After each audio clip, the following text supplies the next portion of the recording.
like I wanna marry you. Just say I do. Good afternoon, everybody, and welcome back to Behind the Veil, a show that provides insight into the world of weddings and events. I'm your host, Keith Willard. Welcome back. We are glad to have you. Today, we're going to be talking about budgets. More importantly, how couples are supposed to even start talking about money with each other, because it's a stressful situation no matter what. But then throw in planning a big monumental event that already has its other pressures. And then you throw in the whole dollar bill piece.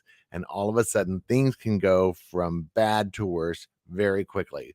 Our guest today is a specialist in figuring out how to help couples talk to each other about money and then talk about budgets. Her name is Rachel Durci. I'm going to bring her on in a moment. But before I bring her on, let me bring on Marcy Gutenberg with an affair to remember by Marcy. Hi, Marcy. Hi, Keith.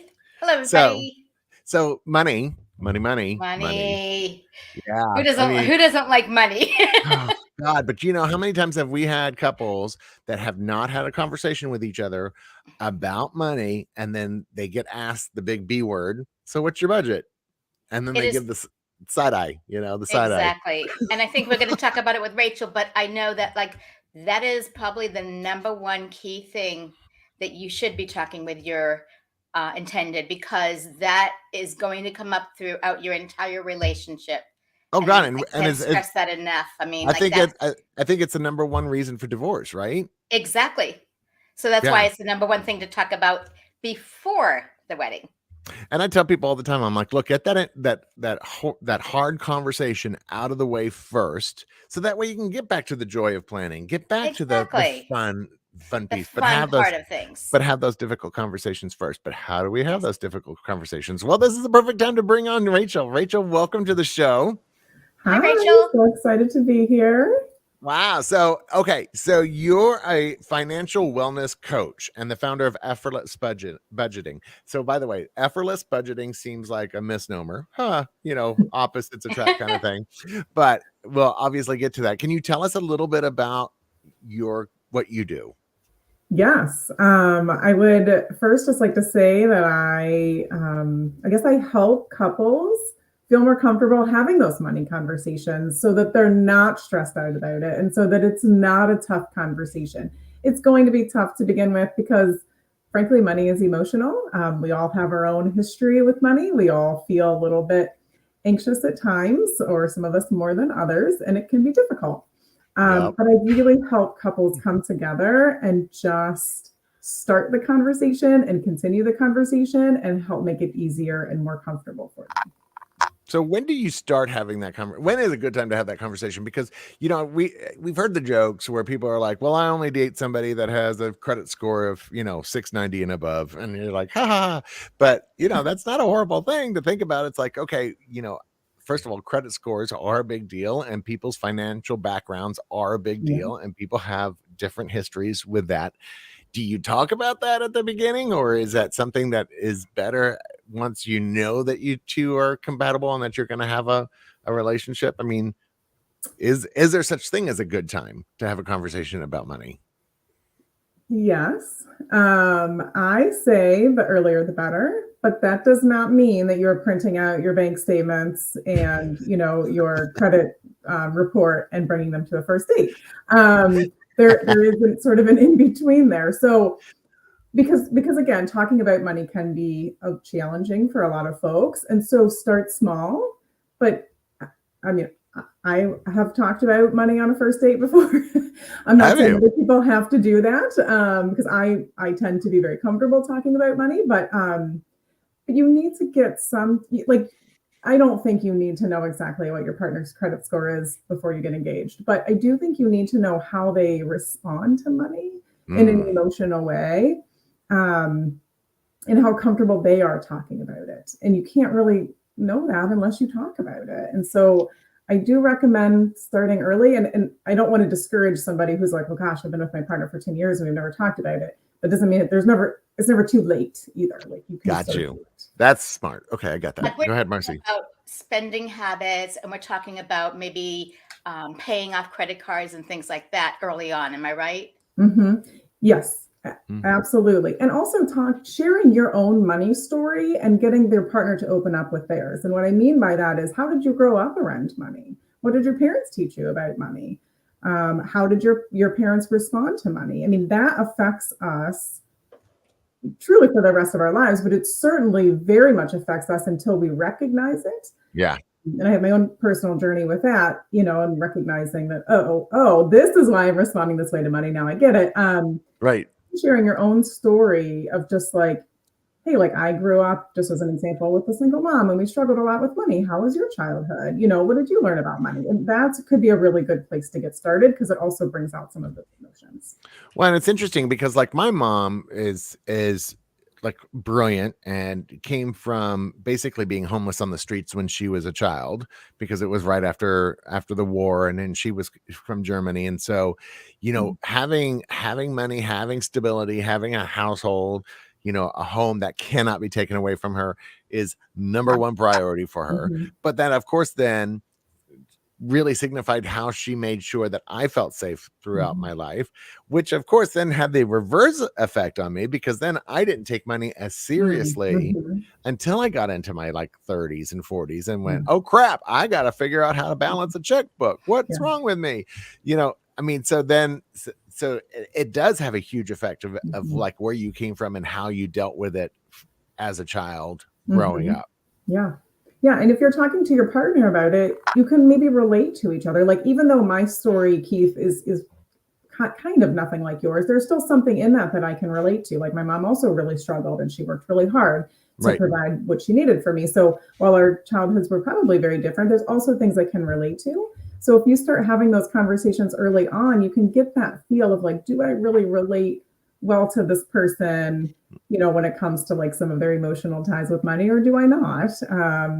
But it's a great way to just kind of kick off the money conversation. Well, like my husband is very hardcore budget. He has the Excel sheet from hell. I mean, it's like down to the pennies, and we know exactly where money's coming from and where it's going and yada, yada. And I'm not so that way, and which is good, because now we balance each other out really well. He handles the house bills. He tells me like how much they are, and I go, great, here's my half. Great, done.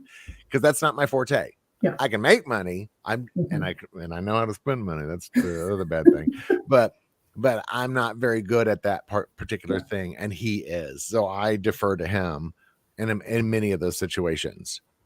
And I find that a lot of couples are like that. Like, one is really good about money, and the other one is like, great, you know what? Help me become better with it. Yeah. So I think I see both. Honestly, I see what you just described as, one partner being a little bit more on top of it and organized, and the other one being like, I don't really understand it all and I don't really need to. But I also see folks come to me that they're both big spenders and they both don't want to look at it, and they both want to kind of, like put blindfolds on and put, something in their ear and say, I can't hear it. I can't see it. And like, I don't want to say that's okay and just let it go, because that's not true, but it's okay as long as you recognize that and you reach out for some support. That's all. You can have very different people that are couples. You can have very similar people that are couples. It's really about how you handle that and how you recognize it. And then if you recognize that you need some support, you just reach out for it. So I have worked with people who are very much like Keith, you and your husband, and very much maybe not really two of your husbands. Two of those people probably wouldn't reach out for my support, but maybe two people that react to money like Keith does, is a little bit more standoffish. Right. And it can be either way. And like, actually, before I joined, you guys were sort of talking about how isn't money the number one reason for divorce?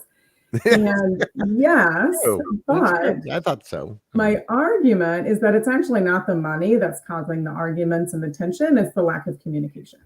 So that's why we need to start talking about it as early as possible. I thought it was a lack of money. I just personally was like, okay. But it's the lack of communication about money. That's really interesting. And because when you start then talking about weddings, I mean, this is a large expenditure that is going on. And a lot of times as planners, we have to educate our clients. Like, there is a huge upswing in the learning curve for couples when they get into the wedding planning process. They're like, but I read an article at the Knot and it says most weddings are $15,000. And you're like, you're in South Florida and your destination. So, location has a lot to do Yes, with it totally. as well. But when you As well have as this, wants and dreams. I mean, oh wants and yeah, needs. wants and needs, What do you need? What do you really want? Mhm. How much are you willing to stretch it out and get what you really, want to have? Just because it says $15,000 is the average, it's really 30, but just because it is, a certain point doesn't necessarily mean everybody is spending that. Right. yeah, I was They're being spending dramatic. it based right, What a but surprise. based on what their wants and their needs are. Right. Yeah. So how do you start that conversation with the couple? So let's say the couple goes, you know what, we need help. Let's reach out to Rachel, right? And they come in. How do you start this conversation? Do you say to them like, okay, where are you two both coming from? Do you have a separate meeting with both to kind of get, build that trust communication? I mean, it almost feels like a That's a good psychologist point. a little bit. That's a good question. Yeah, I have been told I'm like a money psychologist, but Yeah. I don't like to be called that because I don't have the schooling for that. Noted. But yeah, there's a lot of emotions. How I don't meet with couples separate. I mean, I will meet with you separately if you want to, but my preference is to meet with the both of you together. And I do all my stuff virtually, so you can just sit in your own comfortable home. Nice. And how we start is tell me about your childhood. Tell me what you learned about money. Tell me how your parents, and the one partner talks about it, and then the other partner talks about it. And sometimes that's the first time that they've heard each other, and sometimes that's the first time they've actually said any of that information out loud. Really? So that's how I started. And at least in the beginning, a lot of my couples, the only time they talk about money is when they're sitting on a Zoom meeting with me. Because they've never talked about it before. I mean, they may have had a quick conversation like, hey, maybe we need to get our finances in order. Let's reach out to this person. Right. But that might have been it. And so just having like that third party person sitting there and listening can really just help people open up and feel a little bit more comfortable. And then like things spark from there, because then you, again, like I mentioned, you can start relating to each other. Like, oh, I didn't know that you felt that way. Or, oh, I didn't know that happened to you. Or, or themselves, they start learning more about themselves when they start telling their own money story as well. Knowledge is power, Yeah. communication, it seems to be everything. So when you talk about effortless budgeting, so I'm assuming that it pertains to their livelihood in general, but also can be specific towards wedding planning. Oh, yes, for sure. I would, so let me just say, my average client is in their 40s and have been married for many years. So it would be lovely to work with some couples who are just getting started with their life. And because the longer you go without having those conversations, the more challenging it is. Yeah.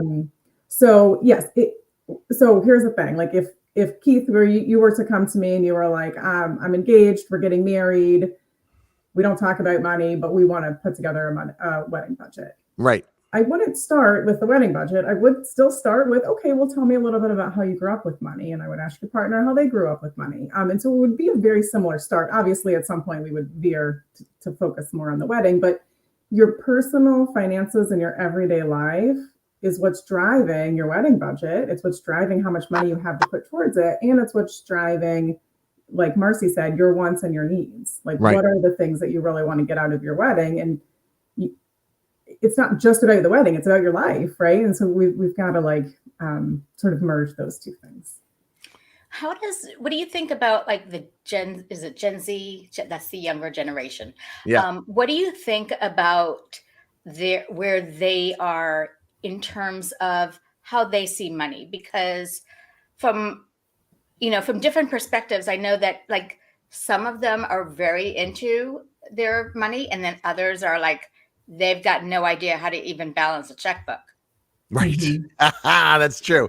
Oh yeah, that is very, very true, because, and it's funny because, and actually this conversation just recently came up with, actually my partner who's is in the theater, which we talked a little bit before we went online, but that Gen Z tends to move jobs pretty quickly because they're like, look, if I don't feel comfortable working here, then, and work is most of my life, then I'm going to go work somewhere else. And money is a secondary piece. Yeah. Is that a true thing? Is that a true piece? Are you seeing that in general, or are we just old fogies doing what we did, what our parents did to us? It's like, you kids don't know what you're talking about, you know? So, I'm not an expert on Gen Z or any generations, Right. including my own, but personally, I think there are different people in every generation. I think that a lot of times we do try to generalize, oh, this generation does this and this generation does that. And I think like there are small pieces to that. Like my generation was very much in like the tech boom, or like I grew up not knowing what a computer really was. And then, and then I came into that. And so like that obviously affected folks that are similar age to me. But otherwise, I think there are still people that are 20 and don't care about money and don't know anything about money and don't care to know. And they just live their life very minimally. And there's also people that are 20 that want to have a business making $2 million a year. And, I just think it's a very wide variety. And so to say like this group of people responds this way to money, I think is a little unfair. Again, are there similarities? Of course, but there's still lots and lots of differences. I get that. I totally get that. So, I mean, if somebody is starting to think about like doing a wedding budget and starting to try to talk to each other, I think that it's really good advice to then have that conversation about how were you brought up with money versus starting to talk about the dollars and cents right off the bat. Get a little background with each other first. Yes. So that way it comes across as caring and like, I want to know who you are and how you have handled money before. Yes. That totally makes sense. Is there a point that things should start coming down to like a worksheet type of environment where they start doing the Excel spreadsheet? Is that later in the conversation, or is that something that people could do pretty quickly? So for me and my business, it does start in the second session. So it happens pretty quickly. But you have to just be willing to be patient and recognize that there's going to be a lot of emotions. You are going to be vulnerable. Your partner is going to be vulnerable. But then you kind of have to switch back and forth, which can be challenging. It's like there's vulnerability time and there's time for me to share my emotions. And then there's time to literally sit down and start crunching numbers, right? Like, how much is our mortgage? How much is our rent? What do we pay for our car payments? Like that has to get done as well. It's very much a mash of like the emotional piece and then the physical, putting the numbers on paper. So I don't want to say there's the perfect time, but I don't think it should be put off too long, because if you stay in the only emotional, only vulnerable stage for too long, you're never going to move. You're going to get kind of comfortable there and you're not going to move past that. So you need to go into the initial conversation with that as a goal. Like my goal is to understand my partner better, but my goal is also to start putting this information on paper so we can truly see where our money is going and how much we really can afford for our special day or whatever it is that your goals are. So, one of the things that's really tricky about this whole conversation is the emotional piece to it, because obviously people come from a different point of view, but in different backgrounds. But many times in the relationships, especially the relationships that are beginning, they are just starting to get involved in their careers. Yeah. And so one may still be a waiter, and the other one is, the number one salesperson for their company and making huge bonuses, and they're in very different spots. That can be a really hard conversation. Yeah. So that is where you need to constantly remind yourself when you're having these conversations, like, this is someone I've decided to spend my life with. Like, this is my life partner. This is somebody who I hope to live with for the rest of my life. I hope to have kids. I hope to go on vacations. I hope to whatever it is that you want to do. This is the person I want to do those things with. And so we need to need to meet in the middle. And it can be really challenging, especially if one of you has a much more of like an abundance mindset and the other one has more of a scarcity mindset. One of you is a spender, one of you is a saver. It can be really challenging, but it absolutely can be worked out. I would say if you're really struggling though, that to reaching out to a third party, even if that third party is, well, I can't say your best friend, because you want to make sure it's a neutral person. It's a neutral person for you and your partner. So, someone like myself or a therapist or something like that, like a sort of an accountability partner, whatever you want to call it. because it can be really challenging, but you have to remember. And the other thing I think I want to make sure I say is the two of you together need to recognize what your values are. Okay. So your goal can be, okay, I've got some debt. I want to pay it off. Okay. That's lame and boring. Like, let's not focus too much on that. What are your real values? Like, what do you want out of life? Do you want to spend your money traveling to exotic lands and that's really what you want to do? Are you more of a homebody? Do you want to spend your money on fancy electronics? Like, think a little bit bigger of like what you really want your life to look like. I want to spend my money on self-care. I want to get massages. And like what do you really want to do with your money? Have those conversations with your partner and see where you align and where you're different, because you can have goals together and then you can have separate goals. Like one partner can want this, one partner can want this. You just need to agree on it. Yeah. And so making sure that you really recognize what your own values are and what your partner's values are, and having those conversations is going to help in life in general, but also with your wedding budget. Well, but that is also a very eye-opening conversation with maybe people that have never had that conversation with each other. And one person says, "Oh, I've always wanted a really big family," and the other one like, "I want to go travel before I become a parent." And that those are very different worlds. And I think that helps open up the conversation for some much better development as a couple in general by having that difficult conversation earlier than later. Which is why I do recommend starting to have these conversations as early as you can, because it helps you recognize, does this person align with where I am? And it also just helps you recognize where you are too, because a lot of times I hear a lot of people just in life general saying, well, I want more money. I want a raise. I want a different job with more money. And I ask why, and they're like, well, just because I want more money. I mean, who doesn't? But because why? That's the American dream. That's why, what do you want to do with that money? You can't just say, I want more money, because first of all, there'll never be enough. If all you want is more money, you're always going to want more. Right. But what do you want to do with it? There's a good possibility that what you want out of life isn't about more money. It's about spending quality time together, whatever it is. It's not just about having more money or making more money. It's about organizing your money and being comfortable with where you are and where your money is going. Because a lot of us are spending money on these things over here. Yeah. But their goals and their values are over here. And these things are kind of like butting up against each other, and they don't recognize it. So then they just want more money. Well, it's really interesting because everything that we've talked about really translates over to the whole wedding planning process also, because many times these are the kind of conversations that we're having with them. It's like, well, what kind of wedding do you want? Is it important that your family come, or is it more important that you have a big blowout kind of dance party? I mean, it's very similar conversations as to what they want out of life. Yes. And something else too that I think feeds into what you just said is what I recommend when I'm working with couples that are planning their wedding is, what do you want? Not what does your aunt want, not what does your mother-in-law want, not what does your best friend think you should do because that's what they did.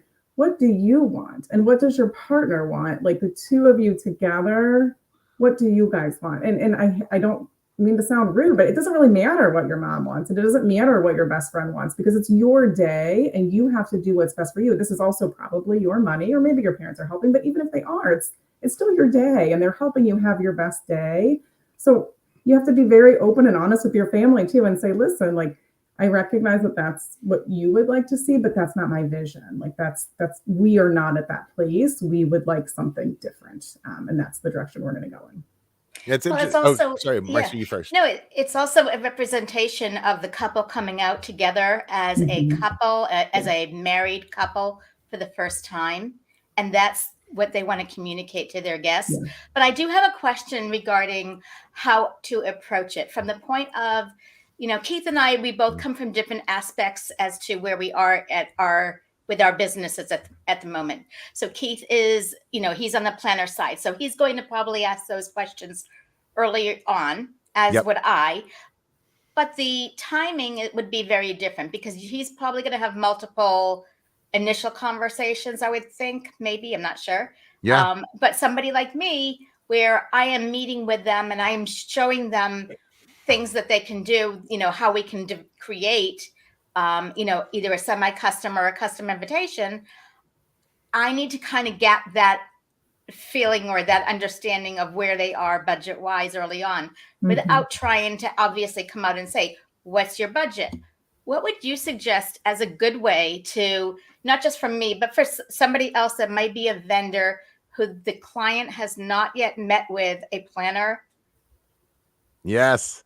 It's a good question, because that is the B word. Everybody talks about the B word because I meet with every different vendor, and every vendor goes, what's your budget? I hate that question. And it would be nice to have a different way of saying that, without coming out and saying, what's your budget? Obviously, the word budget scares people. And so I always try to say, well, where's your comfort point?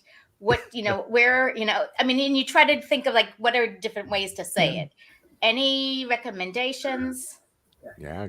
So I am not a wedding planner, so bear with me there. But I want to quickly say, for those folks out there like, yes, the word budget is just a terrible word. I want to quickly point out that a budget is literally a piece of paper with numbers that you put on there.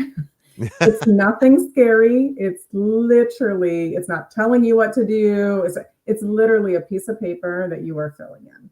So it's not scary. It's actually super impactful. And once you do it and get comfortable with it, you're like, oh my gosh, this all makes sense. I can see everything now. It's just a really great way to get organized. So don't be afraid of it. But for Marcy, the only thing I can think of off the top of my head is, how much have you allocated towards this portion of your day? Right. Because then you're not using money, you're not using budget. It's just more of like, how much have you sort of set aside to put towards these invitations or whatever it is. Usually my first question to them is, what do you think this would normally cost? Like, where is your brain as far as what was your thought process? And this is as a planner perspective, just to get their kind of a checklist of where they are currently standing as far as their knowledge base. And then I go into, okay, so let's talk about what are normal and customary for each of these areas based on this kind of event versus this kind of event. And it's amazing how many times people say, well, okay, if I only have $10,000, but I want to invite 100 people, what do you suggest? What are some things that you can suggest? And I'm like, well, if you're open to the possibilities, I mean, think of a barbecue, a big barbecue that everybody comes and has a good time, and you don't have to have the big settings and you don't have the big centerpieces, but you still have that family gathering and you get all the emotions that you're looking for. But I think that has a lot to do with our industry and having people in the industry not be afraid to say, look, it's okay if I don't get this piece of business as long as I direct them in the correct way. Yeah, because, I mean, we all have a business, right? We all want to make money. Totally get it. But we ultimately want to help people. And it can be challenging, but this is just for me, again, not a wedding planner. If I were talking to a new client who was like, okay, we're getting ready, we're planning our wedding, like fingers crossed, it's at least a year in advance so we can work on it a little bit. Yes, we're planning our wedding. We're not really sure how to put together sort of a budget. Then my first question for them would be, well, how much do you currently have set aside for your wedding? And they go $3,000. Yeah, or we don't have anything. But I hear that a lot. Yes, I hear that and they a lot. wanted a custom invitation, and it's really like, I mean, like right now I'm kind of in the mindset where I'm showing them like 3 different invitations of different price points and saying, where do you think these fall?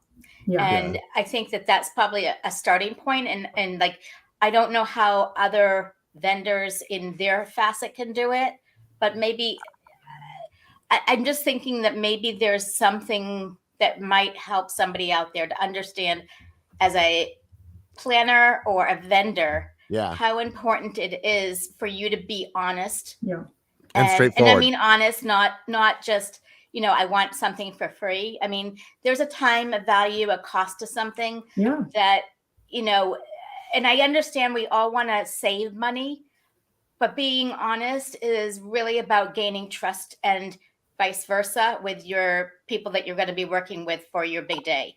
And I think she's right. Sorry, go ahead, Rachel. No, I was just going to say, I think, Marcy, you said something interesting that I hear a lot, kind of like, well, I want to make more money, is like, it's also like, I want to save more, but why? So to Marcy's point, a lot of people out there are looking for sort of the best deal and to save the most money. And honestly, a lot of people hear what I do and think, oh, I can't tell her how much I spent on this thing because she won't like it. That is not what I do at all.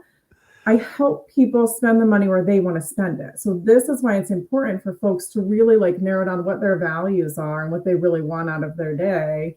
And I don't even say a day, out of the whole experience, right? Like there's more Right. that goes into a wedding than just that day. Like, what do you want out of your whole experience? What is important to you and what is not? And then you're not spending money on the things that aren't important to you. And you need to like tell yourself it is okay to spend money on the things that are important to me because are important to us.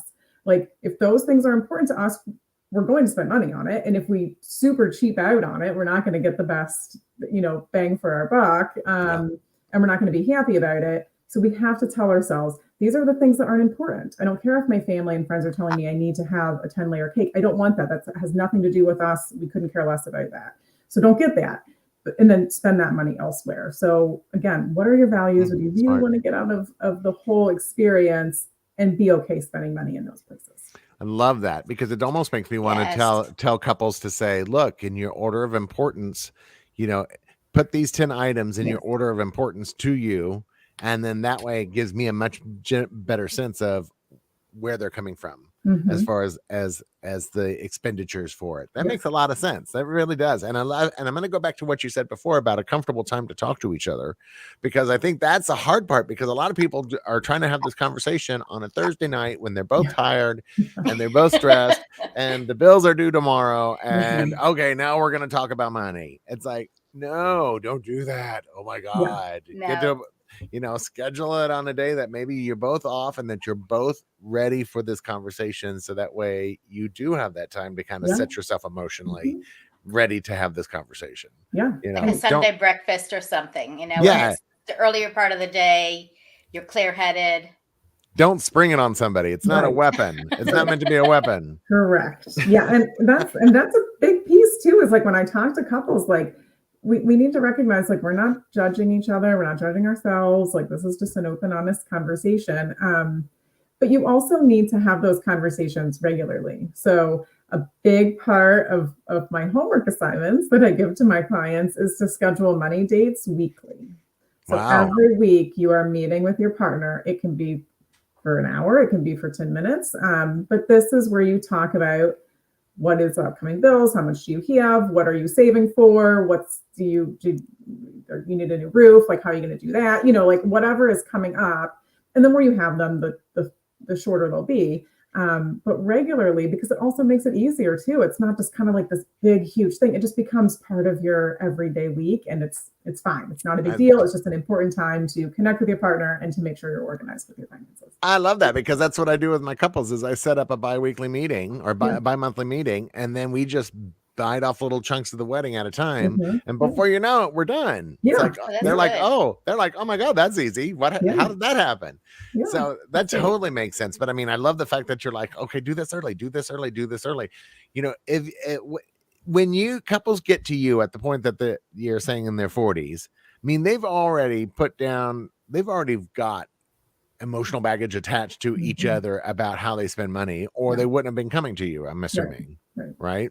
So does that mean you have to untangle those feelings first and then get them back to an even playing field? I mean, I would like to throw it out there to the universe that you don't have to be super emotionally charged about money before you come to me. It would be really lovely to have folks that are, 22 and they're just like, I want to just see how I can get organized. Would love to work with you.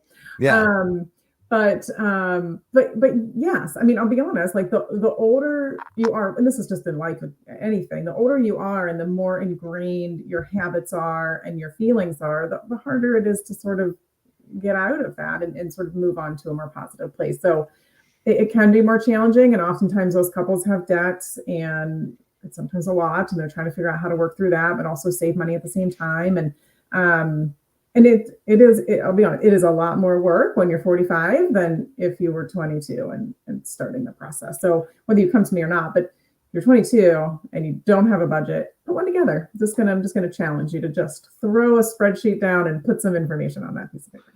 And I like the fact that you're trying to take the emotion out of the whole numbers scenario, because they are just numbers on a paper at the end of the day, and they can be adjusted depending on where people feel comfortable with. So, at least put something down. It doesn't have Mhm. to be grandiose, and it doesn't Mhm. have to be on the minimalist side. Just put something Right. down that goes, okay, these numbers make sense to me, and then I Mhm. can adjust it accordingly. Yes. Yeah. Because a lot of us are spending money in places that we just don't even recognize because it's small things. It's like Netflix is $15 and I went to the gas station and I spent $10. Like, it's all like those little things. Like most people don't get into credit card debt because they spent $3,000 on this and $5,000 on that. It's Oh, little things. I'm telling you, you just hit the nail on the head when it came to me, because I mean, I'm a Diet Coke person. I go to the damn convenience store. I spend $1.80 for that thing of Diet Coke that's 20 ounces, and I could have gotten the liter Mhm. for it, or the 2 liter for it. I'm like, Mhm. what am I thinking? What am I doing? And Mhm. it's the same thing with coffee. People do the same thing Yeah. with Yeah. coffee. They'll spend $8, $10, $12 on a coffee each day, Yeah. and then can't figure out why they can't save money at the end of the month. Yes. And that is why you need to create a budget and then also track your spending, which it's not the most thrilling part, but it is the most impactful part of the journey, is like seeing where you are spending your money. Like I had a client who was spending between the two of them like $250 on TV, but they didn't even know it because they were spending a little bit here and here and here and here, and each of the bills weren't that big, and they just thought, well, we like all these things, it's fine. But when Right. they put it all on paper, they were like, whoa, nope, it is not worth $250. We would rather be putting that somewhere else. And they canceled. Like I always recommend to start slow. They canceled one subscription. Yep. And then a month later, they were like, we're also canceling this one because we don't need it. So, but if you don't recognize what you're spending your money on, like Keith, I'm going to challenge you to write down how much you're spending on those Cokes. Oh, I did. Add it up every month and I did. really think about then what could I be doing? Like let's go buy 24 pack or whatever of cans at the grocery store and then subtract that, see what the difference is. What would I do with that money if I stopped going to the gas station or the convenience store? Buy a 4-carat diamond. That's what I could do. Okay. That is pretty fantastic. And doesn't that sound better than buying? And you still get your So Coke, sad. right? Yeah. I'm not Yeah. suggesting you don't ever drink Coke again. Right. Just, get it in a more affordable way so that you can also afford the other thing. I'm telling you, it's the same thing as like when I'm trying to get healthier. And so the same thing, I was told, like, start writing down everything that you eat. And I was like, whoa, okay, a pretzel there and a little piece of popcorn there. And I'm like, holy crap, same thing. It's like, be aware. I think that's the biggest word here is like, be aware of what you're currently doing. So that way you can figure out where you're going. Exactly. And if you feel like you have no money for your wedding, but then you start writing things down and you realize that between the two of you, you spend $500 a month on going out to eat and takeout. Yeah. That's a lot. Could you cut that back even half and have $250 every month to put towards your wedding budget? It's incredible. I also love how you commented about, having weekly sessions or weekly talking points with your spouse or intended spouse, because I think that is so important to have, like you said, that communication that you're having. If you have it on a regular basis, it doesn't become, it's not like as hard to have, because I think like we have them in our home because we just feel like, that's how we communicate. We're very, we go through everything for like what's coming up, what's due, and so forth. And I think it's also becomes less of it just becomes habit. It's like second nature. Exactly. And we don't feel like it's a chore anymore. Exactly. It's just the second nature kind of feel. Yeah. And it starts to feel good, right? It feels good. Like, okay, we're organized. We're on the same page. Like we know what's coming up and we feel better going into the week now that we right. And the cutting back too. I mean, there's like, over the last couple of years, there's been so many increases in different facets of, our homes, just to live, that there are things that we've cut back on because we were like, we're not even using this. Why are we paying for something we don't use? Yep. I love it.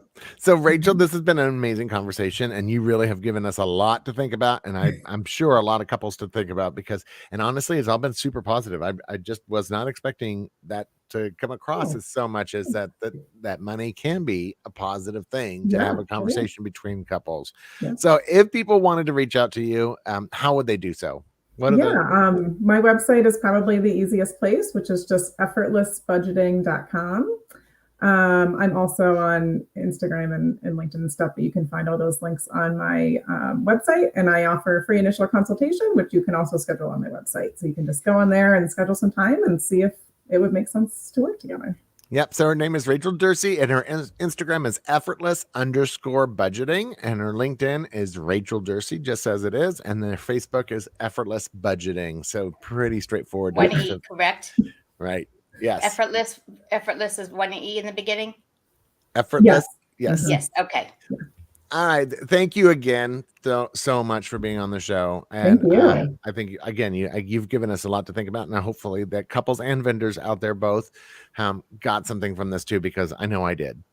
Good. So, I did too. and then, of course, we'll be back next Tuesday at 2:00. But for now, we're going to say goodbye. All right. Bye. Bye.